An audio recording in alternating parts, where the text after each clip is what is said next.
for ose totos mienu enya ne tie se Awukudae afahye no eyade a wahye ho efa ama mpanyimfo ne nyuma kododo no aba mpanyimfo dodo no ano wonum akọ menhia hemfie akọboa no e wo sa adwumadi mu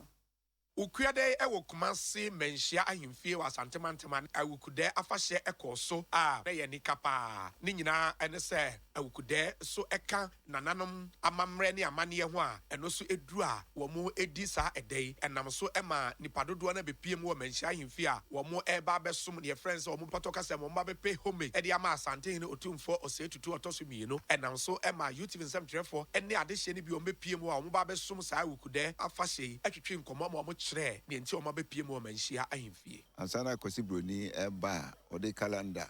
ene ho ho abanya no na Asantehene so ewo ye nhihye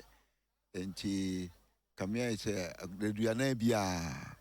nananom atenase wo kwaside wo kude any special days bi enti na ye Awukudae nananom tenase na de nsa ema nananom konwa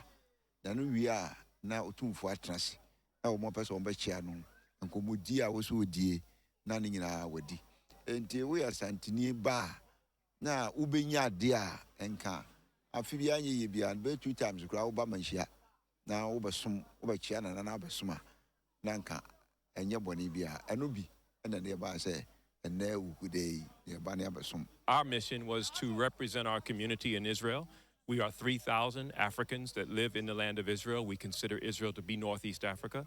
We are therefore linked with the Akan people, with the Ashanti people, in terms of our heritage and our tracing our traditions back to that part of the world. And we are very committed. We wanted His Majesty to know that we're very committed to his ideas of development, but we understand that our development has to be on a different path than that of following blindly that of American, British, and other Western ideas. And all this is part of our commitment to Ghana and to the people. We wanted to know His Majesty to know that we would be partners in moving forward on that wise. Edru edase na yesum Hans me by no otumfo the way I was so me mu no na se edase edru ho a na mo hade a na wo sem besom